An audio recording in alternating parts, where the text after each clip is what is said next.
அன்னவயல் புதுவை ஆண்டாள் அரங்கற்கு பண்ணுத் திருப்பாவை பல்பதியம் இன்னிசையால் பாடிக் கொடுத்தாள் நற்பாமாலை பூமாலை சூடிக் கொடுத்தாள் சொல்லு. ஆண்டாள், பாடுவதுதான் பாடுகிறாய், சற்று சத்தமாக பாடேன். சத்தமாகவா? சத்தம் என்றால் இரைச்சல் என்று அர்த்தம் அல்ல, சாந்தமாக, ஆனால் உரக்க என்று பொருள். நாம் உபயோகிக்கும் ஒவ்வொரு வார்த்தைக்கும் அந்த சந்தர்ப்பத்திற்கு ஏற்றவாறு எப்படி பொருள் மாறுகிறது பார்த்தீர்களா? பொருள் என்றதும் நினைவிற்கு வருகிறது, காஞ்சிபுரத்தில் உள்ள ராமானுஜ சுவாமிகள் அகத்திற்கு அனுப்ப வேண்டிய அரிசி, தானியம், மற்ற பொருட்களும் அனுப்பிவிட்டாயா? எதை மறந்தாலும் அதை மறக்க மாட்டேன். ஏதோ அவர்களுக்கு நம்மால் ஆன உதவி. இதை உதவி என்று கூட சொல்லக்கூடாது, இது ஒரு வகையான சேவை. என் குருவிற்கு அடியேன் செலுத்தும் காணிக்கை, தட்சணை என்று வைத்துக் கொள்ளலாம். ஆனால் இதற்கு ராமானுஜர் அண்ணா சம்மதம் தெரிவித்ததுதான் வியப்பாக இருக்கிறது. அவர் எங்கு சம்மதித்தார்? அடியேன் தான் வலுக்கட்டாயமாக சம்மதம் பெற்றேன். என்ன ஆச்சரியம், தஞ்சா வருகிறாள்.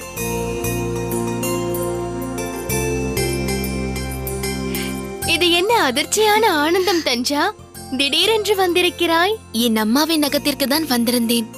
திரும்ப காஞ்சியம் பதிக்கு தான் போகிறேன். போகும் வழியில் உங்களையும் பார்த்துவிட்டு போகலாம் என்று வந்தேன்.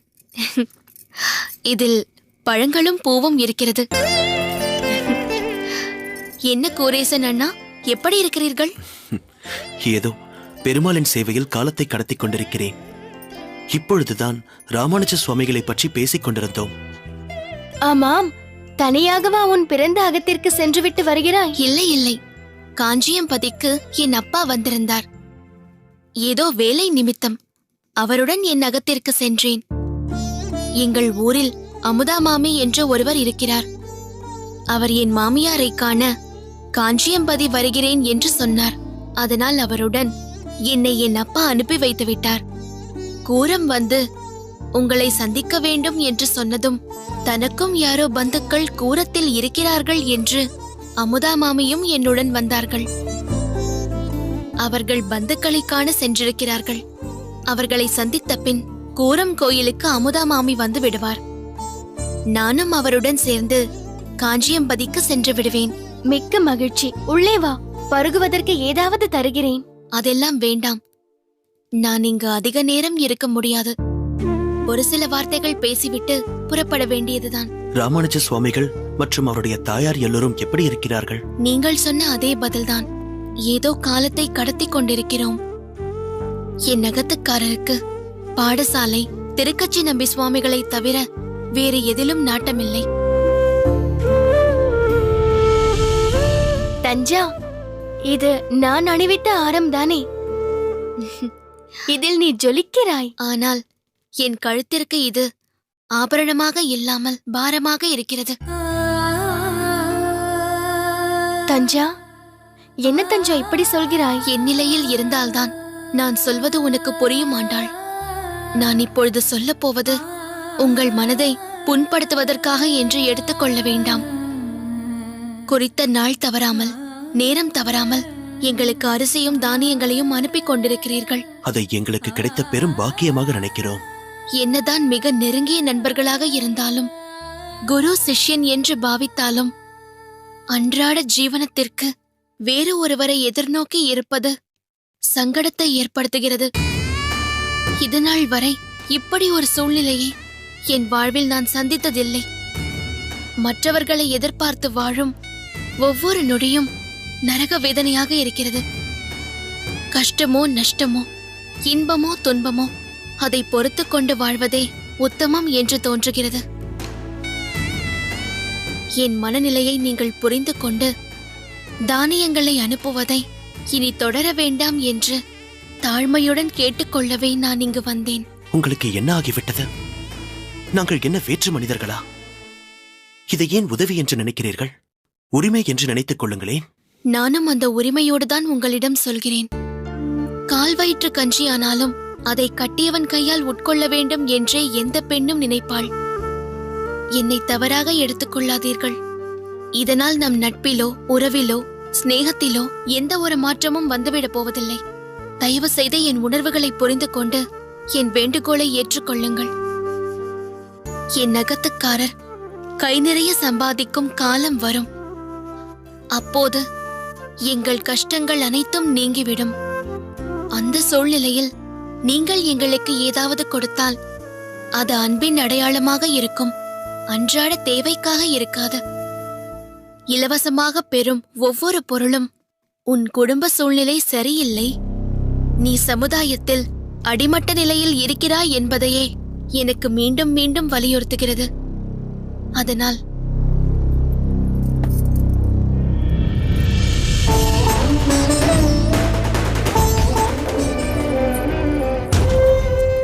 ஆண்டாள், நீயும் மறுக்காமல் இதை திரும்ப பெற்றுக்கொள்ள வேண்டும். நட்பு என்பது இந்த ஹாரத்தில் இல்லை, இதயத்தில் இருக்கிறது. என் மன உறுத்தலையும் உளைச்சலையும் போக்க வேண்டும் என்று நீ நினைத்தால் தயவு செய்து இதை ஏற்றுக்கொள். அதை வாங்கிக் கொள்ள ஆண்டாள்.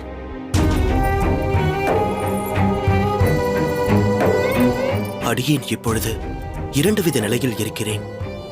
இங்கிருந்து தானியங்களை இனி அனுப்ப முடியாது என்ற வருத்தம் ஒருபுறம் இருந்தாலும், அடியேனின் மதிப்பீட்டில் நீங்கள் மிகவும் உயர்ந்து நிற்கிறீர்கள்.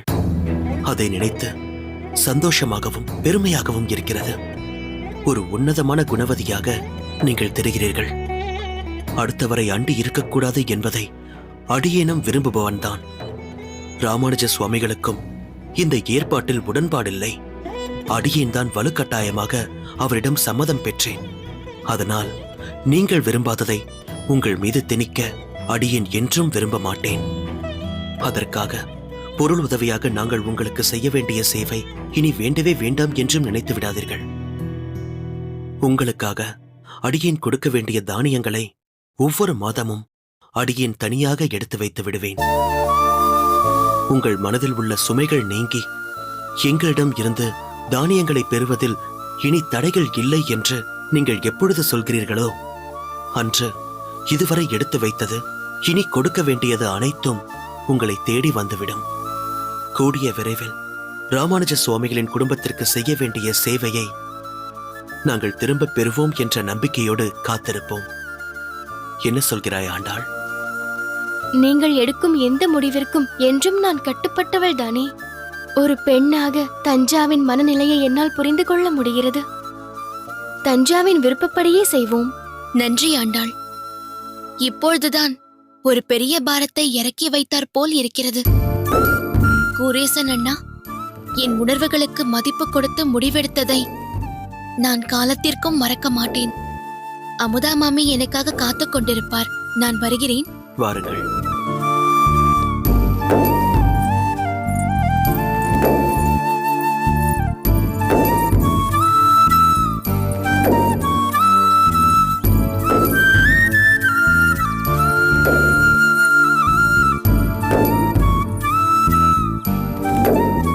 தஞ்சா இப்படி சொல்வாள் என்று நான் சற்றும் எதிர்பார்க்கவில்லை. ராமானுஜ சுவாமிகளின் பாரியாள் ஆயிற்றே. வைராகியம் இல்லாமலாயிருக்கும். உயர்ந்தவர்கள் என்றும் உயர்ந்தவர்கள்தான்.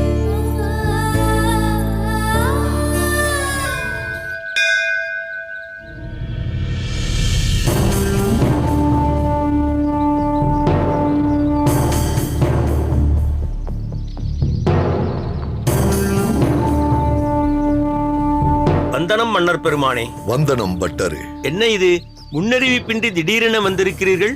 தெரிந்திருந்தால் பூரண கும்பத்திற்கு ஏற்பாடு செய்திருப்பேன். அதனால் தான் தெரிவிக்கவில்லை. மேலும் அறிவிப்பின்றி வந்தால்தான் பல உண்மைகளும் நடக்கும் தவறுகளும் தெரிய வருகிறது. அப்படியென்றால் இந்த கோவிலில் ஏதோ தவறு நடக்கிறது என்று நினைக்கிறீர்களா? அதற்காகத்தான் சோதனையிட வந்திருக்கிறீர்களா? பிரபு, இந்த கோயிலை... பதட்டப்பட வேண்டாம் பட்டரே. யாம் கூறியது பொதுப்படையாகத்தான். அது இந்த கோயிலுக்கு பொருந்தாது. மேலும் இது கூரேசனும் அவன் தந்தையும் பராமரிக்கும் கோயில். இங்கு தவறு நடக்க எந்த வாய்ப்பும் இல்லை என்பதை நான் நன்றாக அறிவேன்.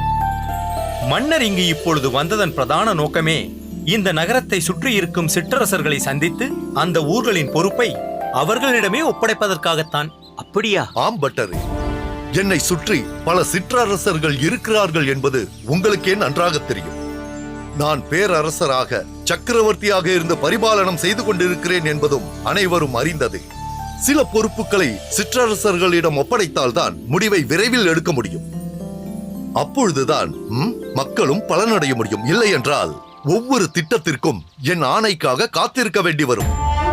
மொத்தத்தில் பிரஜைகளின் நலன் கருதி எடுக்கப்படும் திட்டங்கள், தீர்மானங்களை துரிதப்படுத்தவே இந்த நடவடிக்கை. மிகவும் உயரிய யோசனை மன்னவா. மக்களின் நன்மைக்காக நாட்டையே பிரித்து கொடுக்கும் தாராள மனம் உங்களைத் தவிர வேறு யாருக்கு வரும்? அப்படியென்றால் தாங்கள் இன்று கோவிலுக்கு வந்த காரணம் ஆதிகேசவ பெருமாளை சேவிப்பதற்காகவா? இந்த கோயிலுக்கு நான் வந்த காரணம் ஆதிகேசவ பெருமாளை சேவிப்பதற்கு என்றாலும் இந்த கூரத்திற்கே ஈசனான கூரேசனையும் பார்க்க வேண்டும் என்பதற்காகத்தான். கும்பிடப் போன தெய்வம் குறுக்கே வந்தது என்று சொல்வார்கள். நீங்கள் யாரை தரிசிக்க வேண்டும் என்று நினைத்தீர்களோ அவரே நீங்கள் இருக்குமிடம் தேடி வந்து கொண்டிருக்கிறார். அங்கே பாருங்கள்.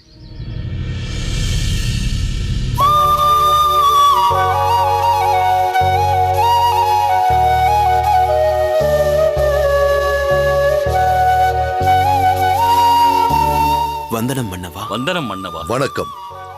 என்ன கூரேசா, எப்படி இருக்கிறாய்? ஆதிகேசவனின் திருவருளால் அற்புதமாக இருக்கிறேன். சில நாட்களுக்கு முன்பு நடந்த உற்சவத்தை மிகவும் சிறப்பாக நடத்தியிருந்தாய். எல்லா ஏற்பாடுகளும் கணக்கச்சிதமாக இருந்தது என்று கேள்விப்பட்டேன். இதேபோல் நீ எடுத்துக்கொள்ளும் ஒவ்வொரு காரியத்திலும் கண்ணும் கருத்துமாக இருக்கிறாய் என்பதையும் அறிந்தோம். அதற்கு உன் தந்தையை தான் மெச்ச வேண்டும். எல்லாம் அவர் உன்னை வளர்த்த விதம். அடியன் வளர்த்த விதம் என்று சொல்வதை விட கூரேசனின் தாயார் இவனை போஷித்த விதம் என்றுதான் சொல்ல வேண்டும். தங்களை இங்கு பார்த்தது மிகவும் மகிழ்ச்சியாக இருக்கிறது மன்னவா. பெருமாளை தரிசித்த பிறகு உன்னையும் பார்க்கலாம் என்றுதான் இருந்தேன். நல்ல வேளை நீயே இங்கு வந்துவிட்டாய். வந்துவிட்டாய் என்று சொல்வதை விட ஆதிகேசவனே உன்னை இங்கு அனுப்பியிருக்கிறார் என்றுதான் சொல்ல வேண்டும். என்னை பார்க்கலாம் என்றிருந்தீர்களா? என்ன விஷயம் மன்னவா, சொல்லுங்கள். எதுவாயினும் செய்ய காத்திருக்கிறேன். உன் மூலம் எனக்கு ஒரு உதவியாக வேண்டும். உதவியா? என்ன பிரபு, உதவி என்றெல்லாம் சொல்கிறீர்கள்? கட்டளை என்று சொல்லுங்கள். குருவிடம் சிஷ்யன் கட்டளையிட முடியுமா? குருவா? புரியவில்லையே மன்னவா. புரியும்படியாக சொல்கிறேன். சிறிது காலமாக எனக்கு தமிழ் பாசுரத்தின் மீது ஒரு ஈர்ப்பு ஏற்பட்டுள்ளது. அதை கற்றுக்கொள்ள வேண்டும் என்று ஆர்வமும் ஏற்பட்டு இருக்கிறது. முன்பொரு முறை நீ தமிழ் பாசுரங்களை கற்றுக் கொடுக்கிறாய் என்று கேள்விப்பட்டேன். அதேபோல் எனக்கும் கற்றுக் கொடுக்க முடியுமா? என்ன மன்னவா இப்படி கேட்கிறீர்கள்? இது அடியனுக்கு கிடைத்த மிகப்பெரிய வாய்ப்பு, பாக்கியம். தாங்கள் இங்கு எத்தனை நாட்கள் தங்க திட்டம் தீட்டிருக்கிறீர்கள்? எப்பொழுதிலிருந்து துவங்க வேண்டும் என்று சொல்லுங்கள். அடியேன் அதற்கு சித்தமாக இருக்கிறேன். உனக்கு எப்பொழுது சௌகரியம் என்று சொல், அப்பொழுதே வைத்துக் கொள்ளலாம். நானே உன் இல்லம் தேடி வருகிறேன். நீங்கள் அடியனை தேடி வருவதா? அபச்சாரம், அபச்சாரம். நீங்கள் எங்கு தங்கியிருக்கிறீர்கள் என்று சொல்லுங்கள். அடியேன் உங்களை தேடி வருகிறேன். நல்ல விஷயங்களை தொடங்குவதில் தாமதம் இருக்கக்கூடாது. நாளையிலிருந்தே ஆரம்பிப்போம். அதுவும் சரிதான். அடுத்த 15 நாட்களுக்கு நான் இங்குதான் இருக்கப் போகிறேன். அதற்குள் எந்த அளவிற்கு பாசுரங்களை கற்க முடியுமோ அந்த அளவிற்கு கற்றுக்கொள்கிறேன். நீ நாளை என் அரண்மனைக்கே வந்துவிடு. அவசியம் அண்ணா, அப்படியே செய்கிறேன். நாளையே அடியேன் நீங்கள் தங்கியிருக்கும் அரண்மனைக்கு வந்து விடுகிறேன். தமிழ் பாசுர வகுப்பை அப்பொழுதே தொடங்கிவிடலாம். சரி, அப்படியே செய்வோம். இப்பொழுது எல்லோரும் சேர்ந்து ஆதிகேசவ பெருமாளை சேவித்து விட்டு வரலாம். என்ன பட்டரே, நடை அடைக்கும் நேரம் நெருங்கிவிட்டதோ? இல்லை மன்னவா, சரியான நேரத்திற்கு தான் வந்திருக்கிறீர்கள். ஆதிகேசவனை கண்குளிர சேவிக்கலாம். வாருங்கள். வாருங்கள்.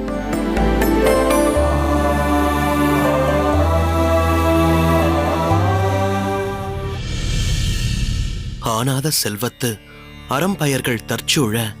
ஆனாத செல்வத்து அறம்பெயர்கள் தற்சூழ. வானாலும் செல்வமும் வானாலும் செல்வமும் மண்ணரசும் யான் வேண்டேன். மண்ணரசும் யான் வேண்டேன். தேனார் பூஞ்சோலை திருவேங்கடச் சுனையில். தேனார் பூஞ்சோலை திருவேங்கடச் சுனையில்.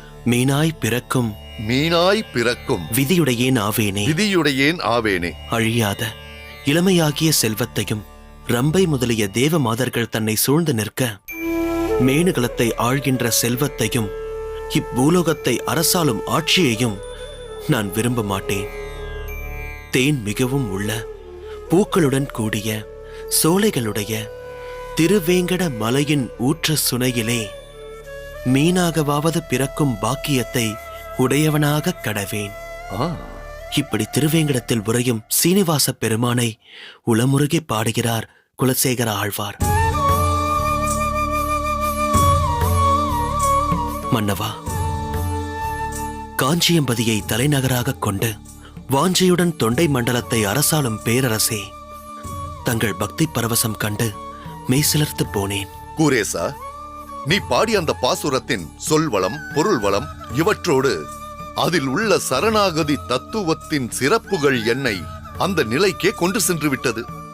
நீ பாடிய அந்த பாசுரம் என் இதயத்தை தொட்டுவிட்டது. இதுவரை இல்லாத புதிய அனுபவத்தை தந்துவிட்டது கூரேசா. நான் தொண்டை நாட்டின் பேரரசன் என்பதால் என்னை காண பல இசைவாணர்களும் புலவர்களும் வருவார்கள். அவர்களும் பாடுவார்கள். ஆனால் அது பகவானை பற்றிய பாடலாக இருக்காது. என்னை பறைசாற்றும் பாடலாகத்தான் இருக்கும். அதில் ஒன்றும் ஆச்சரியம் இல்லையே மன்னவா. சங்க காலத்திலிருந்து அதுதானே நடந்து கொண்டிருக்கிறது. எந்த புலவன் எங்கு சென்றாலும் அங்குள்ள மன்னரை போற்றி புகழ்ந்து பாடுவது இயல்புதானே. இமயவரம்பன் நெடுஞ்சேரலாதனை, குமட்டூர் கண்ணனாரும், பல்யானை செய்குழு குட்டுவனை, பாலை கௌதமனாரும், கடல் பிறக் கோட்டிய செங்கோட்டுவனை, பரணரும் பாடிய பாடல்கள் இன்றும் அந்த மன்னர்களின் புகழையும் புலவர்களின் காவியத் திறனையும் பறைசாற்றுகின்றனவே. பொருணராற்று படையை பாடிய முடத்தாம கண்ணியார், பட்டினப்பாலையை பாடிய உருத்திரங்கண்ணனார் ஆகியோர் சோழ மாமன்னர் கரிகால் வளவனைத்தானே பாடினார்கள். ஓய்மான் நாட்டு நல்லிய கோடனை நல்லூர் நத்தத்தரும் சிறுபானாற்று படையில் பாடினார். மதுரை காஞ்சியில் மாங்குடி மருதனார் தலையாடல் காணத்து செருவென்ற பாண்டியனை பாடினார். இப்படி புலவர்கள் மன்னர்களை பாடி புகழ்வதில் ஆச்சரியம் ஒன்றும் இல்லையே. கூரேசா, உனது நினைவாற்றல் என்னை வியக்க வைக்கிறது. மன்னனான என்னால் கூட இந்த மன்னனை இன்னென்ன புலவர்கள் பாடினார்கள் என்று சொல்ல முடியாது. இளம் வயது முதலே இலக்கியத்தில் எனக்கிருந்த ஈடுபாட்டால்தான் இவற்றை நினைவில் கொண்டிருக்கிறேன். புலவர்கள் தங்களை பாடியதில் வியப்பேதும் இல்லை என்பதற்காக இதை சொன்னேன், அவ்வளவுதான். உண்மைதான். புலவர்கள் என்னை போற்றி பாடுவதை கேட்டு நான் மிகவும் மகிழ்ந்திருக்கிறேன். என்னை நினைத்து நானே பெருமைப்பட்டிருக்கிறேன். ஏன், நானே உயர்ந்தவன் என்று நினைத்து கர்வம் கூட கொண்டிருக்கிறேன். ஆனால் அவை யாவும் தமிழ் பாசுரங்களை உன் வாக்கால் கேட்கும் வரைதான். என்று இந்த தமிழ் பாசுரத்தை கேட்டு இதில் ஈடுபாடு கொண்டேனோ அன்றே நான் மாறிவிட்டேன். பூர்ண திருப்தி என்பதை இப்பொழுதுதான் உணர்கிறேன். பகவான் தானே நமக்கு பரமபதம் எனும் உயரிய நிலையை அருள முடியும். நம் ஆத்மாவை கடைத்தேற்ற பகவான் ஒருவரால் தானே முடியும். உண்மை உண்மை. ஆத்ம திருப்தி என்பதை இப்போதுதான் நான் உணர்கிறேன். தொண்டை நாட்டின் பேரரசன் என்பது எந்த நேரத்திலும் மாறிவிடலாம். பகவானுக்கு தாசன் என்பதே நிலையான வாழ்வை தரும் என்பதை நான் பரிபூரணமாக தெரிந்து கொண்டேன் குரேசா. மாமன்னருக்கு எம் பணிவான வணக்கம்.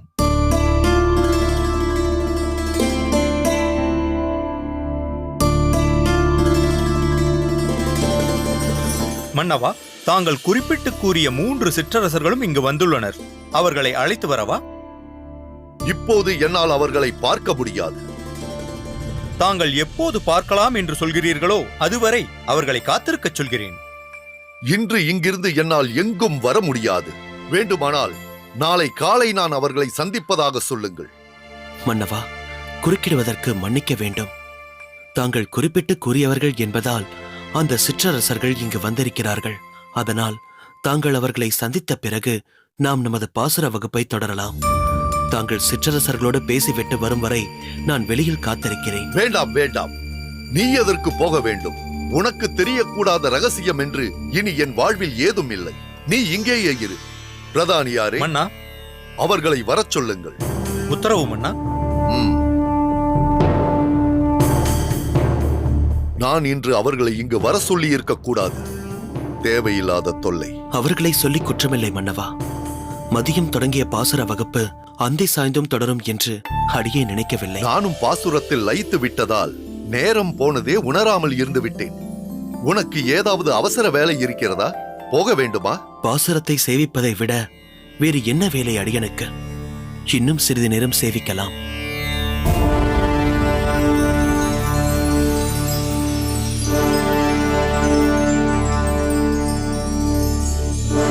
மாமன்னரை தாழ்பணிந்து வணங்குகிறோம் மன்னவா. ம், தங்கள் கருணையை நினைத்து மெய்மறந்து போயிருக்கிறோம். தங்களுக்கு என்றென்றும் கடமைப்பட்டு இருக்கிறோம் அண்ணா. என்ன கூரேசா, இவர்கள் ஏன் இப்படி பேசுகிறார்கள் என்று பார்க்கிறாயா? நான் நடுநாட்டை உள்ளடக்கிய எனது தொண்டை மண்டலத்தின் ஊர்களில் சிலவற்றை இவர்களுக்கு பிரித்துத் தரப்போகிறேன். படிப்படியாக எனது பொறுப்புகளிலிருந்து விடுபட்டு பரந்தாமனுக்கு தொண்டு செய்யும் பரம பக்தனாக மாற விரும்புகிறேன். இவர் பெயர் கூரேசன். எனக்கு தமிழ் பாசுரங்களை போதிக்கும் ஆசான். நியாயமாக நான் கூரேசனை மிகுந்த மரியாதையோடு குரு என்று குறிப்பிட வேண்டும். ஆனால் கூரேசனை சிறு வயது முதலே நான் அறிவேன் என்பதால் நான் அப்படி அதீத மரியாதை தருவது கூரேசனுக்கே பிடிக்காது என்றுதான் சொல்ல வேண்டும். மன்னவா, இவர்களுக்கு இவரை பற்றி தெரியவில்லை என்றாலும் நான் கூரம் பகுதியை உள்ளடக்கிய பகுதியில் இருப்பவன் என்பதால் இவரை பற்றி நான் நன்றாகவே அறிவேன். இவர் தனது ஊழியனுக்கு தந்த மாலை கோயிலில் காணாமல் போன தங்களது மாலையாக இருக்குமோ என்று சந்தேகம் ஏற்பட்டு அந்த ஊழியனை தண்டிக்க முயல்கையில் இவர் வந்து தடுத்து நிலைமையை விளக்கியதும் அப்போதே தாங்கள் இவரிடம் மிகுந்த அபிமானம் கொண்டதும் எனக்கு நன்றாகவே தெரியும். நல்லது, அமருங்கள்.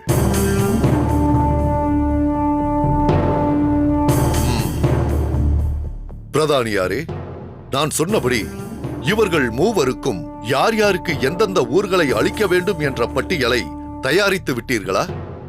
இதோ அந்த ஏட்டையே கொண்டு வந்திருக்கிறேன் மன்னவா. ம், தாங்களே ஒரு முறை அதை படித்து விடுங்கள். தொண்டை மண்டலத்து பேரரசர் நிருபதூங்கவர்மன் தனது சிற்றரசர்களான அபராஜிதன், ஆதித்தன், வல்லபன் ஆகிய மூவருக்கும் தொண்டை மண்டலத்தில் சில ஊர்களை பிரித்து தந்த மடல். அபராஜிதனுக்கு எனது காஞ்சியம்பதியோடு இணைந்திருக்கும் திருக்கச்சி நெறி காரைக்காடு, திருக்கச்சி வெள்ளிடை, திருக்கச்சி மேற்றளி, திருக்கச்சி ஓணக்காந்தன் தளி, திருக்கச்சி அநேகதங்கா, திருக்கச்சி வலிதாயம், திருமுல்லைவாயில், திருவேற்காடு, திருவெற்றியூர், திருவட்ட புயங்கரம், திருத்தன்காடு, திருவேறுக்கை ஆகிய ஊர்களை பிரித்து தருகிறேன்.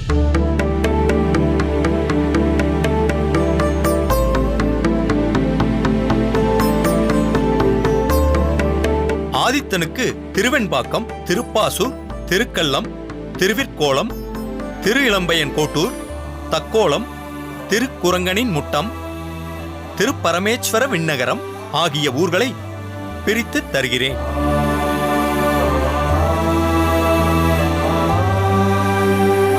வல்லபனுக்கு எமது ஆளுகைக்குட்பட்ட திரு ஆமாத்தூர், புரவல் பனங்காட்டூர், திருமுண்டீஸ்வரம், திருப்பாதிரி புலியூர், திருமிணகி குழி, திருவடுகூர், திருவெண்ணை நல்லூர், திருவிடையாறு, திரு அரையணி நல்லூர், திருமுதுகுன்றம், திருக்கோவலூர், திருவைந்தாபுரம் ஆகிய ஊர்களை பிரித்து தருகிறேன்.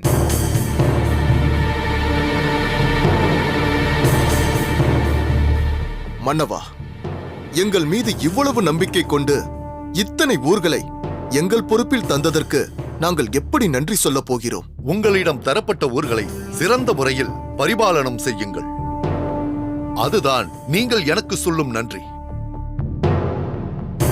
பிரதானியாரே, மன்னவா, இந்த சுவடியின் மூலப்பிரதியை உங்களிடம் பத்திரமாக வைத்துக் கொண்டு இவர்கள் மூவருக்கும் அதிலிருந்து பிரதி எடுத்து தந்து விடுங்கள். பிறகு நாம் முறைப்படி அனைத்தையும் செய்வோம். ஆணை மன்னவா. ம். சிற்றரசர்களே, நாம் பிறகு சந்திக்கலாம். வருகிறோம் மன்னவா. ம். வாருங்கள்.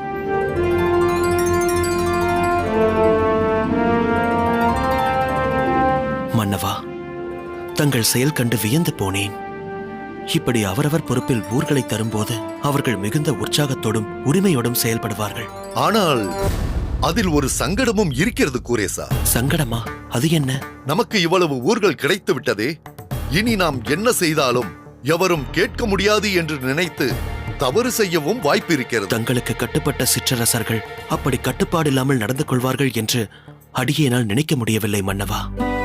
தங்களது உயர்ந்த நோக்கத்தை புரிந்து கொண்டு சிறப்பாக செயல்படுவார்கள் என்றுதான் நினைக்கிறேன். நானும் அந்த நம்பிக்கையில் தான் இதையெல்லாம் செய்கிறேன். ஆனால் ஆளவந்தாரை போல் அனைத்தையும் துறந்து செல்லும் பக்குவம் எனக்கு அமையவில்லை. அவரைப் போல் ஆச்சாரிய பீடத்தில் அமரும் அருகதையும் எனக்கில்லை.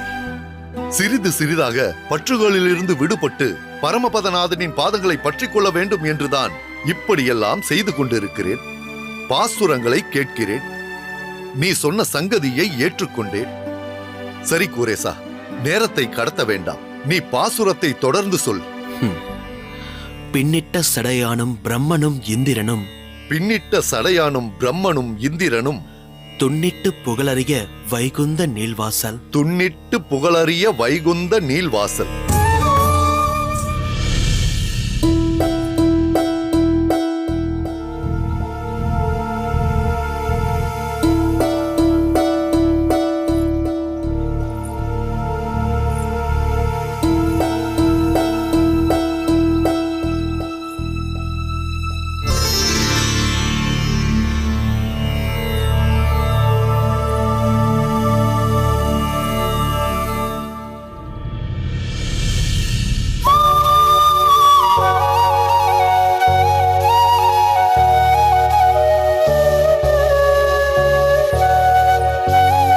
சுவாமி, என்ன ஆண்டாள், ஏன் வெளிவாசலிலேயே நின்று கொண்டிருக்கிறாய்?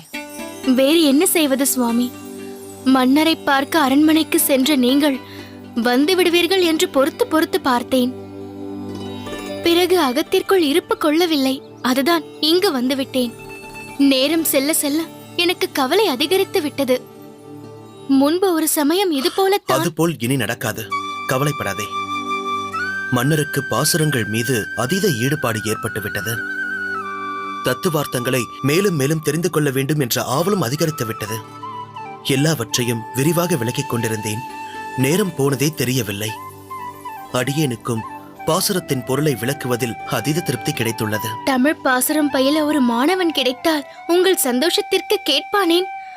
அதுவும் மன்னரே திராவிட வேதத்தை அறிய ஆவல் கொள்ளும் போது அதை விவரிப்பதில் நேரம் காலமே உங்களுக்கு தெரிய போவதில்லை. ஆனால் தாங்கள் மாணவரையே நினைத்துக் கொண்டிருக்க கூடாது, அகத்துக்காரையையும் நினைத்துக் கொள்ள வேண்டும். அகத்தில் ஒருத்தி தனக்காக காத்து கிடப்பாள் என்ற எண்ணம் வேண்டும் அல்லவா? அது என் கவனத்தில் இருந்ததோ இல்லையோ, மன்னரின் கவனத்தில் இருந்தது. அதுதான் காலதாமதம் ஆகிவிட்டது என்று தெரிந்ததும் அடியேனை வழி அனுப்பி வைத்தார். நல்ல வேளை, மன்னருக்காவது அந்த நினைவு இருந்ததே. வந்தனம் எஜமான். வந்தனம் நாளூரா. இதெல்லாம் சென்ற மாதத்தின் கணக்கு. உங்களை பார்க்க இன்று காலை வந்திருந்தேன். ஆமாம், ஆனால் நீங்கள் தான் அதிகாலையிலேயே புறப்பட்டு சென்று விட்டீர்களே. மன்னரை பார்ப்பதற்காக போயிருப்பதாக எஜமானி அம்மா சொன்னார்கள். மன்னர் உங்களுடன் எப்படி பழகுகிறார்? முன்பு எப்படி இருந்தாரோ அப்படியேதான் இருக்கிறார். எந்த ஒரு மாற்றமும் இல்லை. அதே அன்பு, அக்கறை, பாசம், பரிவு எல்லாமே இருக்கிறது. இவை எல்லாவற்றையும் விட தமிழ் பாசுரத்தின் மீது அவருக்கு ஒரு ஈடுபாடு ஏற்பட்டுள்ளது. அதுதான் மிகவும் மகிழ்ச்சியாக இருக்கிறது. நான் ஒரு விஷயம் கேள்விப்பட்டேன். மன்னர் தன் வசமுள்ள பல ஊர்களை சிற்றரசர்களுக்கு பிரித்துக் கொடுப்பதற்காகத்தான் கூரத்திற்கு வந்திருக்கிறார் என்று. அது உண்மையா?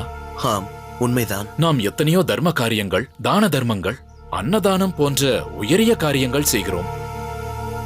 எனக்கு தெரிந்தவரை உங்கள் சொத்திலிருந்தும் சேமிப்பிலிருந்தும் சுமார் 1/4 பாகத்தை இதற்காகவே செலவு செய்து விட்டீர்கள். அதை செலவு என்று சொல்லதே நாளூரா. அது செலவு அல்ல, தொண்டு, சேவை. உங்களை பொறுத்தவரை அது தொண்டு, சேவை. ஆனால் என்னை பொறுத்தவரை செலவு. சரி, எதற்காக அதை பற்றி இப்பொழுது சொல்கிறாய்? நாம் இதுபோல் பல புண்ணிய காரியங்களும் தர்ம காரியங்களும் செய்வதால் மன்னரிடம் நமக்கும் ஒரு இடம் அல்லது ஒரு பங்கு கேட்கலாம் இல்லையா? மன்னரோ உங்களுக்கு மிகவும் வேண்டப்பட்டவர். அதனால் மறுக்காமல் உங்கள் விருப்பத்தை பூர்த்தி செய்வார். மேலும் சிறுவயதிலேயே உங்களிடம் அவர் தானும் பங்கு கொள்கிறேன் என்று உங்களுக்கு அவர் வாக்கு கொடுத்ததாகவும் சொல்லியிருக்கிறீர்கள். இது நல்ல சந்தர்ப்பம், நழுவ விட வேண்டாம். அவரிடமிருந்து ஒரு இடத்தை பெற்றுக் கொள்ளுங்கள். எப்படியும் தர்ம காரியங்களுக்காகத்தானே பயன்படுத்தப் போகிறீர்கள். நாளூரான், தானம் என்பது நம் இருப்பிலிருந்து எடுத்து செய்ய வேண்டும். மற்றவர்களிடமிருந்து வாங்கி செய்வது தானமாகாது. ஒரு விஷயத்தை நன்றாக புரிந்து கொள். மன்னர் அடியேனை அழைத்து பாசுரம் கற்றுக்கொள்கிறார் என்றால் அதற்கு காரணம் மன்னர் அடியேன் மீது வைத்துள்ள அபிமானம், மரியாதை. அவரிடம் சென்று இதை கொடுங்கள் அதை கொடுங்கள் என்று எதையாவது விண்ணப்பித்தாலோ அல்லது கோரிக்கை வைத்தாலோ அவருடைய பழக்கத்தை தவறாக பயன்படுத்தியது போல் அர்த்தமாகிவிடும். அதன் பின் அவர் அடியேனை பார்க்கும் விதமே வேறு மாதிரி இருக்கும். இப்பொழுது அவர் சிற்றரசர்களை பார்க்கும் விதமும் அவர்களை நடத்தும் விதமும் வேறு. அடியேனை பார்க்கும் விதமும் பழகும் விதமும் வேறு. ஆனால் அவரிடம் சென்று அடியேன் யாசித்தேன் என்றால் இது யாசகமில்லை எஜமான். உனக்கு வேண்டுமானால் வேறு மாதிரி இருக்கலாம். ஆனால் அடியேனை பொறுத்தவரை இது யாசகம்தான். அப்படி யாசித்த பின் மன்னர் அடியேனை நடத்தும் விதமே வேறு மாதிரிதான் இருக்கும். அவருக்கு அடியேன் மீது மரியாதை இருக்கிறது என்றால் அது தமிழ் பாசுரத்தின் மீது அவர் வைத்திருக்கும் மரியாதை. ஒரு பாகவதன் என்பவன் எந்தவித எதிர்பார்ப்பும் இல்லாமல் தான் மற்றவர்களுடன் பழக வேண்டும். அது சாதாரண குடிமகனாக இருந்தாலும் சரி, நாட்டை ஆளும் மன்னராக இருந்தாலும் சரி. அது மட்டுமல்லாமல் இப்படி ஒரு கோரிக்கையை வைப்பதற்காகத்தான் மன்னருக்கு தமிழ் பாசுரத்தை அடியேன் கற்றுக் கொடுக்க வந்தேன் என்று மற்றவர்கள் நினைப்பார்கள். அதற்கில்லை, ஏற்கனவே உங்களுடைய சொத்துக்கள் குறைந்து கொண்டு வருகிறது. இது இப்படியே போனால் ஒரு நாள் முழுவதும் கரைந்துவிடும். பிறகு தானம் கொடுப்பது எப்படி? நம்மிடம் சொத்து பத்து இருந்து அதிலிருந்து கொடுத்தால்தான் தானம் என்று பொருள் கிடையாது. ஒருவேளை உணவு இருந்தாலும் அதிலிருந்து ஒரு பிடியை மற்றவர்களுடன் பகிர்ந்து கொண்டால் அதுவும் ஒரு சிறந்த தானம்தான். அடியேனின் செல்வம் குறைவதால் துளி கூட அடியனுக்கு வருத்தமில்லை. அதை பெருக்க வேண்டும் என்ற எண்ணமும் அடியனுக்கு கிடையாது. அதனால் இப்படிப்பட்ட ஆலோசனையை இனி நீ தவிர்த்து விடுவது நல்லது. நம்மிடம் இருப்பதை இருக்கும் வரை மற்றவர்களுடன் பகிர்ந்து கொள்வோம். வேறு ஒருவரிடம் இருந்து வாங்கி அதை நாம் தானம் செய்ய வேண்டாம். சரி, உங்கள் விருப்பம். ஏதோ என் மனதிற்கு பட்டதை, இந்த பண்ணைக்கு நல்லது என்று தோன்றியதை உங்களிடம் தெரிவித்தேன். அது என் கடமை. முடிவு எடுப்பது உங்கள் உரிமை. மீண்டும் ஒரு முறை நீங்கள் நிதானமாக சிந்தித்து. நாலூரான், இதை பற்றி மேற்கொண்டு பேசுவதற்கு எதுவும் இல்லை. நீ எத்தனை முறை சொன்னாலும் அடியேன் மனது மாறாத. நீ மற்ற வேலைகளை கவனி. சரி, நான் உத்தரவு வாங்கிக் கொள்கிறேன்.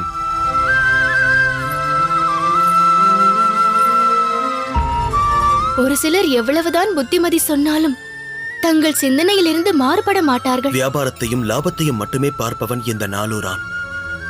தான தர்மத்திலும் கூட லாபத்தை பார்ப்பவன் இவன். அது அவனது குணம் என்று விட்டு விடுவதுதான் புத்திசாலித்தனம். புரிகிறது சுவாமி. நீங்கள் இதை பற்றி மேற்கொண்டு சிந்திக்க வேண்டாம். நீங்கள் சொன்னதுதான் மிகவும் சரி. சரி, அகத்திற்குள் வாருங்கள். அமுதுண்ணுவதற்கு நேரமாகிவிட்டது. நீ சென்று எடுத்துவே ஆண்டாள்.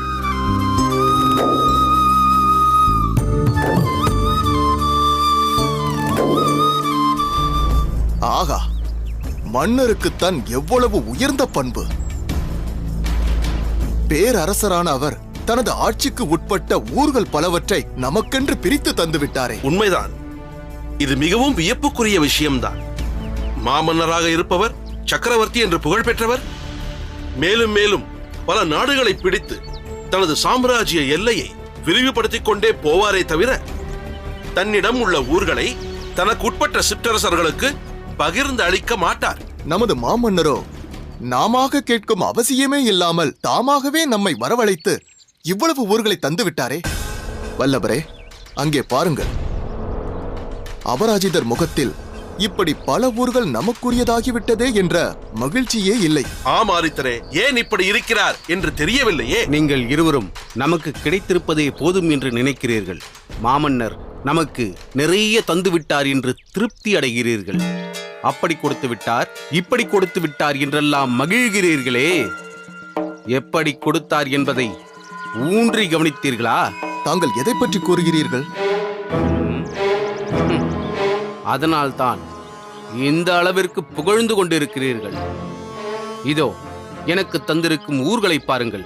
இதில் காஞ்சியம்பதியை சுற்றி உள்ள பல ஊர்கள் இருக்கிறதல்லவா? ஆமாம், இருப்பதிலேயே மிகச்சிறந்த வளம் கொளிக்கும் ஊர் மயிலாப்பூரிதானே. தற்போது நமது தொண்டை மண்டலத்தின் மிகச்சிறந்த துறைமுக பட்டினம் அதுதானே. ஆமாம் ஆமாம், அது இந்த பட்டியலில் இல்லை. அதையும் அதுபோல் மிகச்சிறந்த சில ஊர்களையும் வேறு ஏதோ ஒரு சிற்றரசனுக்கு தாரை வார்க்க பார்க்கிறார் பேரரசர் என்பது உங்களுக்கு புரிகிறதா? இந்த நிலையில் கிடைத்திருக்கும் ஊர்களை கொண்டு நான் எப்படி மகிழ முடியும்?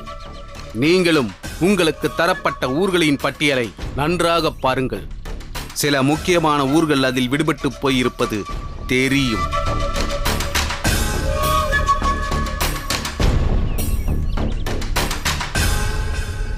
ஆமாம், எனக்கு தரப்பட்ட ஊர்களில் திருமால் பேர் இல்லையே. அது வேறு யாருக்கோ போக போகிறது. எனக்கு தரப்பட்ட ஊர்களில் திருவண்ணாமலையே இல்லையே.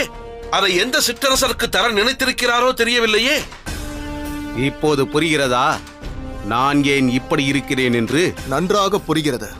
ஆனால் இவை மாமன்னர் தாமாக முன்வந்து தந்த ஊர்கள். இதில் நாம் என்ன செய்ய முடியும்? தானாக கிடைக்காததை நாமாக எடுத்துக்கொள்ள வேண்டியதுதான். அது எப்படி முடியும்? வணங்குகிறேன். என்ன செய்தி? தங்களை காண பிரதானியார் வந்திருக்கிறார். உடனே உள்ளே அனுப்பு. நீ பிரதான வாயிலுக்கு சென்று எவரும் வராமல் பார்த்துக்கொள். தங்கள் ஆணை. எப்படி முடியும் என்று கேட்டீர்களே, இப்படித்தான் முடியும் என்பதற்காகத்தான் பிரதானியாரை அழைத்திருக்கிறேன். அவர் நாட்டை பரிபாலிக்கும் பிரதானி மட்டுமல்ல, நாட்டை ஆளும் மாமன்னரின் நம்பிக்கையை பெற்ற பிரதானியும் ஆவார்.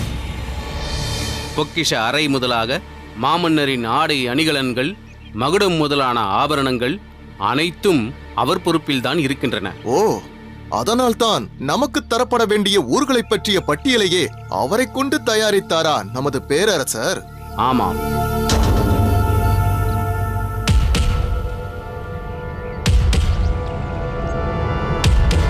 வாருங்கள் பிரதானியாரே. வணக்கம். அமருங்கள்.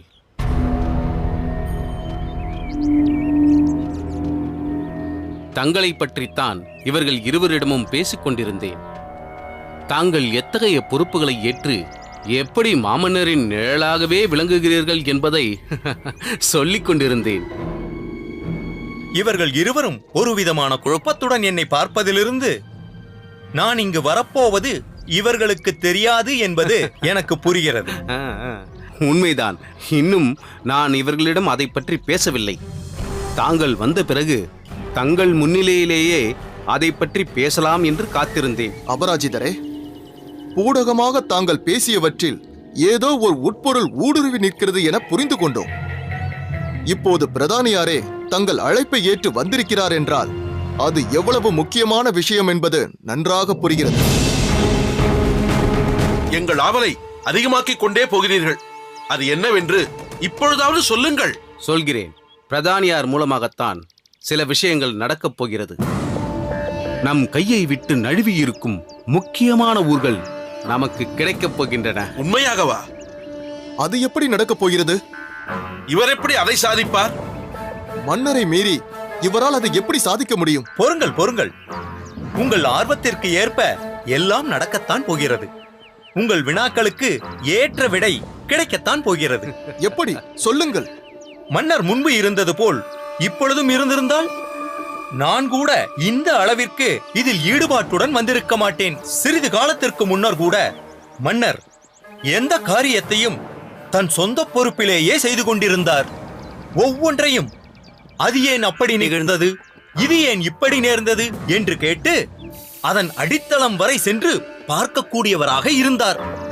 அவர் பார்வையிலிருந்து எவரும் எதையும் மறைக்க முடியாது என்ற நிலை இருந்தது. நான் முதலாக அரண்மனையில் அவருக்கு அருகே இருக்கும் ஒவ்வொருவரும் அவர் எப்போது எதை கேட்பார், அவருக்கு என்ன விளக்கம் சொல்வது என்று தவித்துக் கொண்டிருப்போம். எப்போது அந்த கூரேசன் இங்கேயே வந்து மன்னருக்கு தமிழ் பாசுரங்களை கற்பிக்கத் தொடங்கினானோ அன்று முதல் அவரிடம் பெரும் மாற்றம் ஏற்படத் தொடங்கிவிட்டது. அது ஏன் அப்படி, இது ஏன் இப்படி என்று கேள்விகள் எதுவுமே அவரிடமிருந்து எழவில்லை. யாரோ ஏதோ செய்து கொள்ளுங்கள், அதில் எனக்கென்ன சம்பந்தம் இருக்கிறது என்பது போல் விலகிச் செல்லத் தொடங்கிவிட்டார். எதிலுமே பற்றற்ற ஒரு நிலை அவரை பற்றிக் கொண்டது. அதனால்தான் தன் பொறுப்பில் இருக்கும் ஊர்களையே உங்களுக்கெல்லாம் பிரித்துத் தர முன் வந்தார். இந்த நிலையை பயன்படுத்திக் கொண்டு மேலும் சில காரியங்களை சாதித்துக் கொள்ள வேண்டும் என்பதற்காகத்தான் அபராஜிதர் என்னை அழைத்திருக்கிறார். என்ன செய்யலாம் என்று நினைக்கிறீர்கள் அபராஜிதரே? நீங்கள் எதை செய்தாலும் நாங்கள் உங்களை சார்ந்தே நிற்போம் அபராஜிதரே. அந்த நம்பிக்கை எனக்கு இருப்பதினால் தானே எனது திட்டத்தில் உங்கள் இருவரையும் இணைத்துக் கொண்டேன். இப்போது என் திட்டத்தை கேளுங்கள். மாமன்னர் பிரதானியாரிடம் நம் மூவருக்கும் எந்தெந்த ஊர்கள் என்று பட்டியலிட்டு அந்த ஓலையை மன்னர் பிரதானியாரிடம் தந்திருக்கிறார் அல்லவா? ஆமாம், நம் கண் முன்னால் தானே அதை பிரதானியாரே வைத்துக் கொள்ளும்படி சொன்னார். அதை எச்சரிக்கையாக பார்த்துக் கொள்ள வேண்டும் என்று சொன்னாரே. ஆனால் அந்த ஓலை காணாமல் போய்விட்டது.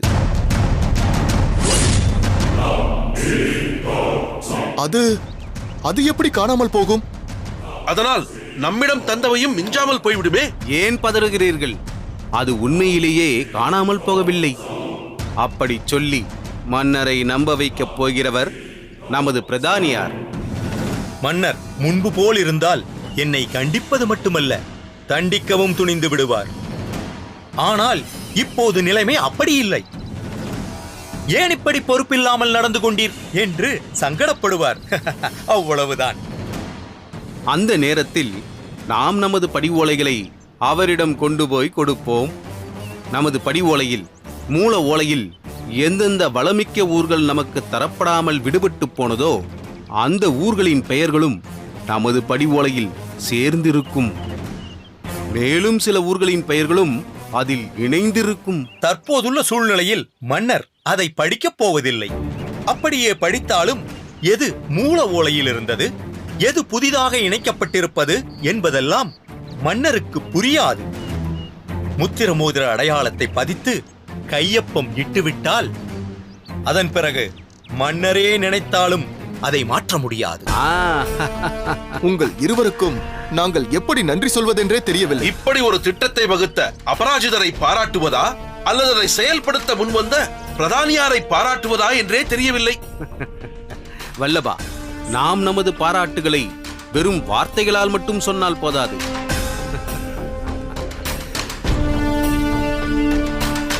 இதோ இந்த பொற்கிழியை தந்து பிரதானியாரை மகிழ்விப்போம். பிரதானியாரே, இது அச்சாரமாக தரப்படும் ஒரு சிறிய பரிசுதான். எங்கள் காரியத்தை தாங்கள் நிறைவேற்றி தாருங்கள். அதன் பிறகு உங்களுக்கு சொர்ணாபிஷேகமே செய்கிறோம். அது போதும், அது போதும். நீங்கள் நினைப்பதை நிச்சயம் நடத்தி தருவேன். தாங்கள் அதை நடத்திய பின் நாங்கள் சொன்னதை செய்து தருவோம். நிச்சயமாக இது நடக்கும் அல்லவா? நடந்ததாகவே நினைத்துக் கொள்ளுங்கள்.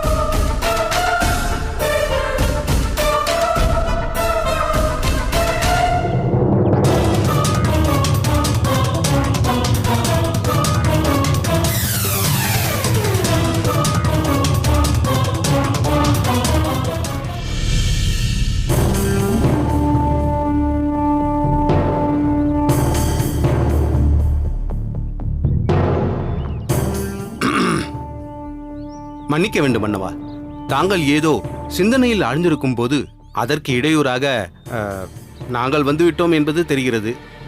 நாங்கள் வேண்டுமானால் இப்போது சென்றுவிட்டு பிறகு வந்து வேண்டுமானால் தங்களை சந்திக்கலாமா? இல்லை இல்லை, அதற்கெல்லாம் அவசியமில்லை. நான் சிந்தித்துக் கொண்டிருப்பது நமது நாட்டு பிரச்சனை அல்ல, சோழ நாட்டில் ஏற்பட்டிருக்கும் சூழலை பற்றி தான் யோசித்துக் கொண்டிருந்தேன். என்ன அப்படி பார்க்கிறீர்கள்? மாமன்னரின் தாயாதி வழியில் வந்தவர் தானே இப்பொழுது சோழ நாட்டின் ஆட்சி பீடத்தில் அமர்ந்திருக்கிறார். உறவு முறையில் உள்ளவருக்கு பிரச்சனை என்றால் நம் மாமன்னர் மனம் வருந்தாதா? யாரால் என்ன பிரச்சனை என்பதை மாமன்னரே சொன்னால் ஒழிய நாம் கேட்பது முறையாகுமா? அது ஒன்றும் மறைக்க வேண்டிய விஷயம் அல்ல அபராஜிதரே. கொங்கு நாட்டு மன்னன் குணசீலன் எந்த நேரத்திலும் சோழ நாட்டின் மீது படையெடுப்பான் என்ற சூழ்நிலை ஏற்பட்டுள்ளது. அவன் பெயர்தான் குணசீலனே தவிர அந்த பெயருக்கும் அவனுக்கும் சம்பந்தமே இல்லை. தங்களிடம் இருக்கும் படைபலத்திற்கு தாங்கள் மட்டும் படையெடுத்து சென்றால் ஒரே நாளில் கொங்கு நாடு தங்களுக்கு சொந்தமாகி விடாதா? தாங்கள் மட்டும் எங்களுக்கு ஆணையிட்டால் நாங்கள் எங்கள் சிறு படைகளோடு வந்து உங்கள் படைகளோடு இணைந்து கொள்ள மாட்டோமா? நானா படையெடுப்பதா? இனி ஒருபோதும் அப்படி நடக்காது. மன்னவா, தாங்கள் இப்படி பேசுவது எங்களுக்கு வியப்பாக இருக்கிறது. எத்தனை போர்க்களங்களை கண்டவர் தாங்கள். தங்கள் வாழ் களத்தில் சுழல ஆரம்பித்தால் எதிரிகளில் எத்தனை பேர் தலைகள் அறுபட்டு விழுந்தன என்ற எண்ணிக்கை தெரியாதே. தாங்கள் ஈட்டி எடுத்து வீசினால் அது குறி தவறாமல் சென்று எதிரியின் மார்பை ஊடுருவிக் கொண்டு சென்று விடுமே. போதும் போதும், இதையெல்லாம் சொல்லி என்னை மீண்டும் அந்த வாழ்க்கைக்கே வந்துவிடும்படி செய்து விடாதீர்கள். சோழன் தன்னைத்தானே காத்துக் கொள்ளட்டும். இனி எவரது நாட்டின் பிரச்சனையிலும் நான் தலையிடப் போவதில்லை. இனிமேல் நான் நாடுகளை பிடித்து என்ன செய்யப் போகிறேன்? அப்படி பல நாடுகளை பிடித்து எனது சாம்ராஜ்யத்தை விஸ்தரிப்பதென்றால் நான் ஏன் என் பொறுப்பில் உள்ள ஊர்களை உங்களுக்கு தர வேண்டும்? இல்லை மன்னவா, நாங்கள் எதற்காக சொல்கிறோம் என்றால், தாங்கள் தங்கள் ஆளுகைக்கு உட்பட்ட மக்களுக்கு பல நன்மைகளை செய்தவர். அவர்கள் வாழ்வு வளம் பெற நிதியளித்து வளம் பெறச் செய்தவர். அந்த வாய்ப்பு தங்களால் வெல்லப்படும் நாட்டில் உள்ளவர்களுக்கு கிடைக்குமே என்பதால் தான் அப்படி சொன்னேன். மக்களுக்கு நன்மை செய்ய வேண்டும் என்றால் அங்கு படையெடுத்துச் சென்று அவர்கள் நாட்டை தன்வசப்படுத்திக் கொண்டுதான் செய்ய வேண்டும் என்பதில்லை. பாதிக்கப்பட்டவர்கள் எந்த நாட்டில் இருந்தாலும் தேடிச் சென்று அவர்களுக்கு உதவி புரியலாம். மக்களுக்கு உதவி செய்வதாக சொல்லிக்கொண்டு நாம் என்ன செய்கிறோம்? மேலும் மேலும் பல வரிகளை போட்டு அவர்களை நோகடிக்கிறோம். அப்படி ஏதும் செய்யாமல் அவர்களுக்கு உதவி செய்தால்தானே அது உண்மையிலேயே மக்கள் தொண்டாக இருக்க முடியும். அதற்கு மன்னனாக இருக்க வேண்டும் என்ற அவசியம் இல்லையே. மக்களில் ஒருவராக இருந்து கொண்டே அதை செய்ய முடியுமே. நான் இப்படி சொல்வதற்கு நம் கண் முன்னாலேயே ஒரு உதாரணம் இருக்கிறது. தங்கள் உதாரணம் எதை பற்றி என்பது எங்களுக்கு புரியவில்லை பேரரசே. நீங்கள் மூவரும் சென்ற முறை என்னை சந்திக்க வந்தபோது எனக்கு பாசுரம் கற்றுத்தந்து கொண்டிருந்த கூரேசனை உங்களுக்கு நினைவிருக்கிறதா? கூரத்தில் வசிக்கும் அந்த கூரேசன் எந்த நாட்டுக்கும் மன்னன் அல்ல. கூரத்தின் சிற்றரசன் கூட இல்லை. அவருக்கு சொந்தமாக நிறைய நிலங்கள் இருக்கின்றன. அந்த பண்ணையில் விளைச்சல் அமோகமாக இருக்கிறது. ஏன் தெரியுமா? அங்கு உழைப்பவர்களுக்கு அவன் அள்ளி அள்ளி தருவதால். அங்குள்ள உழைப்பாளர்கள் உண்மையான ஈடுபாட்டோடு பாடுபடுகிறார்கள். கூரத்தில் சில அன்னதான கூடங்களை நிறுவி அனைவருக்கும் வயிறார அன்னமிடுகிறார். அது கூட பெரிதல்ல. கூரேசன் காஞ்சி மாநகருக்கே வந்து இங்கேயே ஒரு மண்டபம் கட்டி அன்னக்கூடம் அமைத்து பல தொண்டுகள் புரிகிறார். இதற்கெல்லாம் என்ன காரணம்? என்ன காரணம் மன்னவா? மனம் இருந்தால் மார்க்கமுண்டு என்பது போல் ஈகை குணம் கொண்டவர்களுக்கு யாவும் கூடி வரும் என்பதுதான். தாங்கள் சொல்வது உண்மைதான். இருந்தாலும் எங்களுக்கு ஒரு விஷயம் மட்டும் ஆச்சரியமாய் இருக்கிறது. என்ன அது? உங்களிடம் ஏற்பட்டிருக்கும் இந்த மாற்றம். நீங்கள் இந்த அளவிற்கு மாறிவிடுவீர்கள் என்று நாங்கள் எதிர்பார்க்கவே இல்லை. அதற்கு காரணம் நான் கூரேசனிடம் கற்றுக்கொள்ளும் தமிழ் பாசுரம் தான்.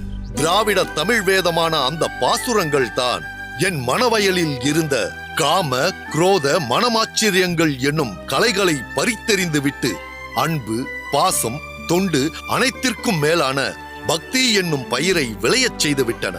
அதனால்தான் எல்லாவற்றிலிருந்தும் படிப்படியாக விலக வேண்டும் என்ற நோக்கத்தோடு என் பொறுப்பில் இருந்த சில ஊர்களை உங்களுக்கு தந்தேன். மேலும் உள்ளவற்றை மற்ற சிற்றரசர்களுக்கும் பகிர்ந்தளிக்க விரும்புகிறேன். மன்னவா, வாருங்கள் பிரதானியாரே. ஏன் இவ்வளவு தாமதம்? இவர்களுக்கு நான் எழுதிய பட்டியலின்படி ஊர்களை தந்துவிட வேண்டும் என்றுதானே உங்களை வரச் சொன்னேன். எங்கே அந்த பட்டியலிட்ட ஓலையை கொடுங்கள். மன்னவா, அது என்ன தயக்கம்? ஏன் இப்படி தடுமாறுகிறீர்கள்? அது ஓலை சொல்லுங்கள். ஓலை என்னவாயிற்று? காணாமல் போய்விட்டது மன்னவா. என்ன?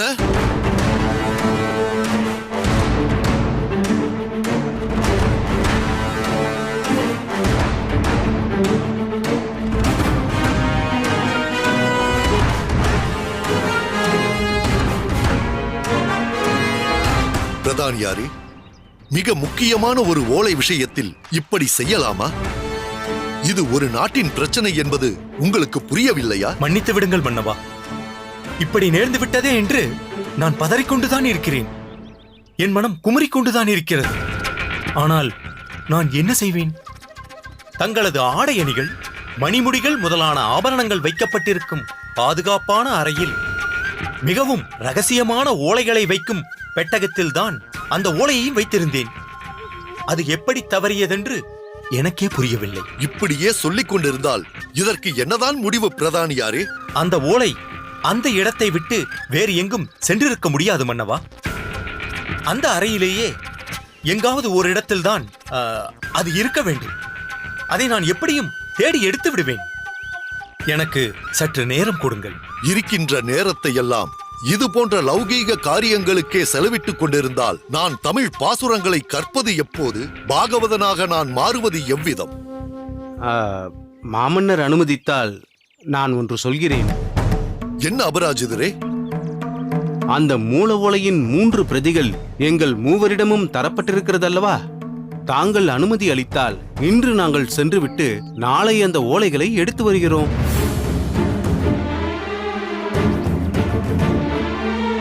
அதுவும் சரிதான். அப்படியே செய்யுங்கள்.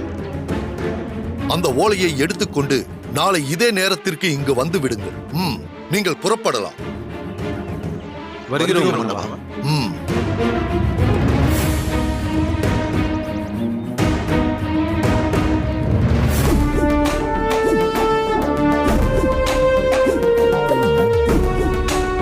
பிரதானியாரே, ஏன் இன்னும் இங்கேயே நிற்கிறீர்கள்? இல்லை, நான் அந்த ஓலை அது முடிந்து போன விஷயம்.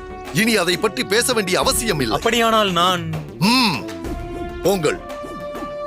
பிரதானியாரே, கூரேசனை அழைத்து வர சிவிகையை அனுப்புங்கள். ஆணை மன்னவா.